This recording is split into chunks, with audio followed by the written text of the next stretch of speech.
নমস্কাৰ ছাত্ৰ ছাত্ৰীসকল তোমালোকক পুনৰ এবাৰ A1A লাৰ্ণ চেনেলটোলৈ স্বাগতম জনাইছোঁ আজি আমি এক্সাৰসাইজ 7.2 কুৱেশ্যন নম্বৰ 2 সমস্যাটো সমাধান কৰিম ইয়াত দিয়া আছে ত্ৰিভুজ ABC AD BC লম্ব সমদ্বিখণ্ডক BC ডালৰ ওপৰত AD ডাল লম্ব বুলি কৈছে আৰু AD ডালে BC ডালক সমানে দুভাগত ভগায় সমদ্বিখণ্ডিত কৰা মানে সমানে দুভাগত ভগায় অৰ্থাৎ BD আৰু CD মই মাৰ্ক কৰি দিছোঁ ইয়াত এই অংশ দুটা সমান হ'ব দেখুৱা যে ত্ৰিভুজ ABC গোটেই ডাঙৰ ত্ৰিভুজটো সমদ্বিবাহু এই গোটেই ডাঙৰ ত্ৰিভুজটো সমদ্বিবাহু ত্ৰিভুজ দেখুৱাব লাগে য'ত AB সমান AC AB আৰু AC সমান দেখুৱাব লাগে তাৰ অৰ্থাৎ আমি AB আৰু AC যদি সমান দেখুৱাব পাৰোঁ তেতিয়াহ'লে ত্ৰিভুজ দুটা আৰু গোটেই ত্ৰিভুজটো আমি সমদ্বিবাহু ত্ৰিভুজ বুলি লিখিব পাৰিম এতিয়া আমি মন কৰোঁ যে AB আৰু AC আমি কেতিয়া সমান দেখুৱাব পাৰিম AB বাহুডাল আৰু AC বাহুডাল সমান কেতিয়া দেখুৱাব পাৰিম যেতিয়া এই 1 নম্বৰ ত্ৰিভুজ আৰু 2 নম্বৰ ত্ৰিভুজটো আমি সৰ্বসম দেখুৱাব লাগিব 1 নম্বৰ ত্ৰিভুজ আৰু 2 নম্বৰ ত্ৰিভুজ যদি আমি সৰ্বসম দেখুৱাওঁ তেতিয়াহ'লে সৰ্বসম ত্ৰিভুজৰ অনুৰূপ অংশ অনুসৰি AB আৰু AC আমি সমান লিখিব পাৰিম আমি প্ৰথমতে ত্ৰিভুজ ABD এই ত্ৰিভুজটো আৰু ত্ৰিভুজ ACD এই ত্ৰিভুজ দুটা 1 নম্বৰ ত্ৰিভুজ আৰু 2 নম্বৰ ত্ৰিভুজটো আমি সৰ্বসম দেখুৱাওঁ আমি লিখিম ত্ৰিভুজ ABD আৰু ত্ৰিভুজ ACD কি সমান আছে আমি লিখি যাওঁ BD 1 নম্বৰ ত্ৰিভুজৰ BD অংশ বাহুটো 2 নম্বৰ ত্ৰিভুজৰ CD বাহুৰ লগত সমান হ'ব কাৰণটো আমি পিছফালে লিখি দিওঁ AD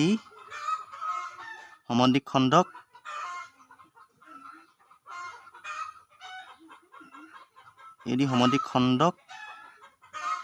BC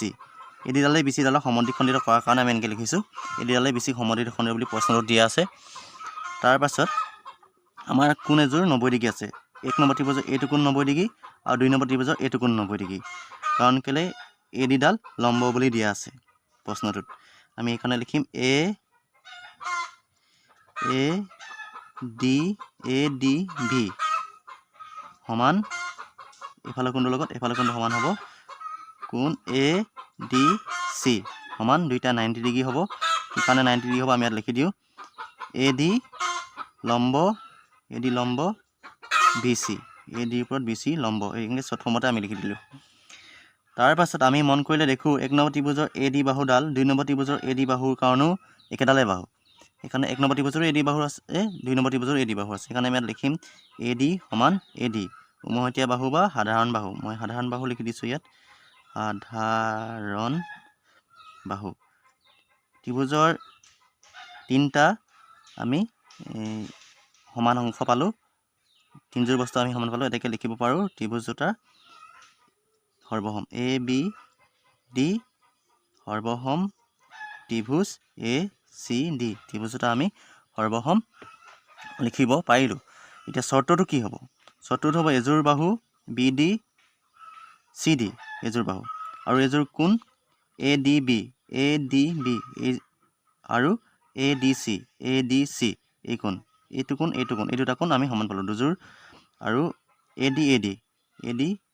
দুইটা ত্ৰিভুজতে AD বাহুডাল লাগিছে আমি তিনিযোৰ বস্তু সমান পাই গ'লোঁ ত্ৰিভুজ দুটাৰ এতিয়া ত্ৰিভুজ দুটা আমি সৰ্বসম লিখিছোঁ ত্ৰিভুজ দুটাৰ সৰ্বসম লিখা চৰ্তটো আমি পিছফালে লিখি দিওঁ কি চৰ্তত আমি ত্ৰিভুজ দুটাৰ সৰ্বসম লিখি পাইছোঁ দুযোৰ বাহু এযোৰ বাহু আৰু এযোৰ কোণ এটাকে লিখিম সাইড এংগল সাইড বাহু কোণ বাহু অসমীয়াতে লিখিব পাৰে তোমালোকে চি কাৰ্য অনুসৰি ত্ৰিভুজ দুটা যিহেতু সৰ্বসম হৈ গ'ল ABD এইটো ত্ৰিভুজ আৰু ACD এই ত্ৰিভুজ দুটা 1 নম্বৰ ত্ৰিভুজ 2 নম্বৰ ত্ৰিভুজ সৰ্বসম হৈ গ'ল এতেকে আমি 1 নম্বৰ ত্ৰিভুজৰ এইডাল বাহুৰ অনুৰূপ বাহু এইডাল এইটো ত্ৰিভুজৰ অনুৰূপ বাহু এইডালৰ লগত এইটো ত্ৰিভুজৰ অনুৰূপ বাহু এইডালৰ লগত আমি সমান লিখিব পাৰিম AB সমান AC ইয়াত সৰ্বসম ত্ৰিভুজৰ অনুৰূপ অংশ লিখিব লাগিব সৰ্বসম ত্ৰিভুজৰ অনুৰূপ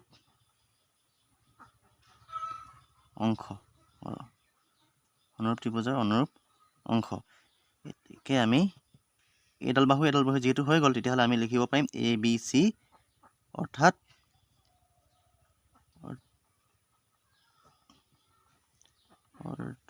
অৰ্থাৎ ত্ৰিভুজ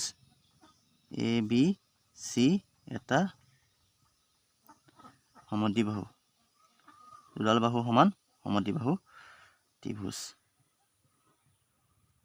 ইমানখিনি আছিলে আমাৰ এইটো প্ৰশ্নৰ সমস্যা আমি সমাধান কৰিলোঁ আৰু নেক্সট ভিডিঅ'ত আমি কুৱেশ্যন নম্বৰ 3 প্ৰশ্ন সমাধান কৰিম ধন্যবাদ